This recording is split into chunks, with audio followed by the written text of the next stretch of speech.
Chase, what do you think was more important, your goal to get the offense started or the 5-on-3 kill there with the game hanging in the balance? It's not even a close call. It's a 5-on-3 kill. Huge momentum for our club. Those guys were warriors, blocking shots. Yeah, they played it perfectly. Kudos to those guys. It's a huge 2-minute, I think it was a minute and 19, 5-on-3, and then another 41 seconds of 5-on-4. And they did a tremendous job. They kept us in that game because that momentum swing, could be huge for Lehigh, and they went out there and battled and did what they needed to do. To that point, how much does that set the tone for a series? You guys have had a week and a half off. You handled practice, handled your business, but to come out here inside the Giants Center and perform in that way, do you think that sets the tone for the series? Yeah, I think so. You always kind of get worried, the first 5 minutes, right? They've been in playoff mode already. They have their series with Wilkes. They're rolling, so we've got to get up to speed pretty quick.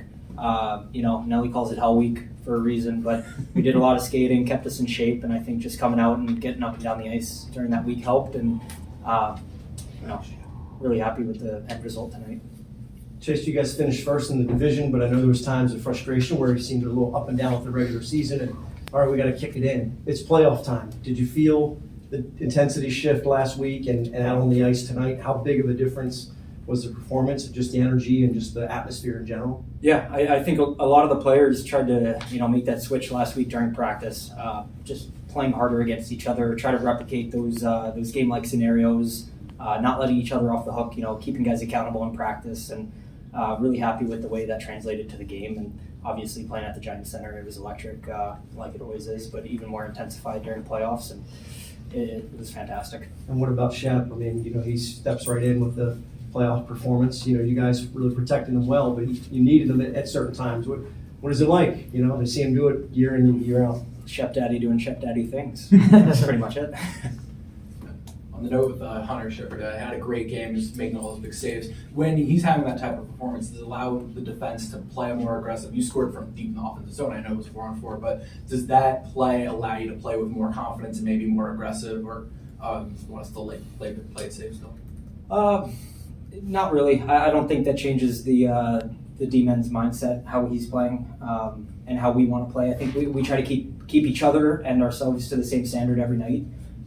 First and foremost, Wellesley implements that we got to take care of our own end, and then the offense takes care of itself. So I think for us is doing our job to get Shep the easiest shots possible, and then just clearing out any rebounds and boxing out and trying to negate any tips. But Shep just doing his thing like he always does. On the other end of the ice, their goaltender was coming off a great series. So how important was it to get the puck moving, to get those shots with him in movement and with shots in space? Because your goal is with an open look, and so was the dagger. Yeah, he was great. He was really good. Made a lot of saves. That breakaway save on the Moj was huge. He had a lot of timely saves. He was great. It's going to be a tight checking series. They're doing everything they can to prevent us from having scoring chances. We're doing the same. And then both goalies had a tremendous night. So at the end of the day, we were lucky on that one, but now we've just got to reset and move on to the next one. Chase, I see you've got the dance above there on your shirt. Is there a meaning this year to the shirt? Last year you had the Aces on there. Is there a meaning behind the warm-up shirt this year? Not much. I think just keeping it inside the room. But we've been talking about this being the dance. Being able to do something special, especially in Hershey history. So for us, just staying focused, one game at a time, one day at a time, and we've got a cavalry guys in there who all want to be putting that jersey on and go to war. So just happy, got a jersey tonight and made the most of it. And Bears Nation will want to know, what's the playoff victory song for this year? It's Share. Love. I don't know, Jesse, can you help me out with this one? I don't know the title off the top I think of my it's head. Love by Cher. I'm not positive. I do play it, but I should know it. But I just have it queued up in our post game. Right, that's fine. Yeah. It's share. We'll take it then. Yeah.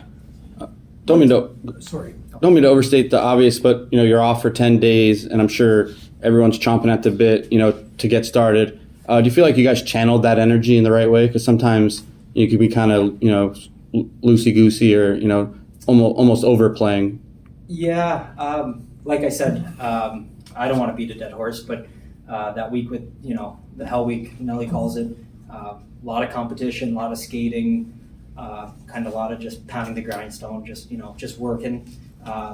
Couple days of practice where we're working, I get an ice cut, and then we're back out there for a second session. And I think it all adds up. Obviously, the nerves kind of start to build up, and then you get into the game, and we did a good job just keeping things simple and just getting, I don't want to say easing ourselves into the game because we jumped right in, but not trying to make the crazy play, the home run play every time, just finding our groove there and then just kind of compounding that and just working on it. And I think that's why we had some success. We'll take one more, if anyone's got one. I would ask, the note we talked about the dance and the season's a marathon, it's a long season, and now you're at this point where it's a sprint where you see the finish line, but still a long run before you reach the title. Was that Hell Week or that prep really, does that get you set up for a final sprint like this? Yes and no. So, that's actually a tough question to answer. You look forward to playoffs all season, and then obviously the spot we were in going into the bye week, we kind of knew where we were, going to end up, and we were going to have that bye week. Nothing's like playoffs. You can talk about it, you can try to replicate it in practice all you want, but until you step into that game, you play in front of 10,000 fans. You can't duplicate it. The intensity, the physicality, how intense every mistake is. Trying to negate those, So I think for us was just, we've got a mature group. We've got a lot of guys who have played a lot of playoff hockey over the years. Obviously, the new guys we've brought in, a guy like Spencer Smallman's won 2 Calder Cups. He knows what it takes. We've got some guys with experience. So I think for us is just rechanneling that energy, refocusing, and then just moving on. I think, we just try to take things day by day here.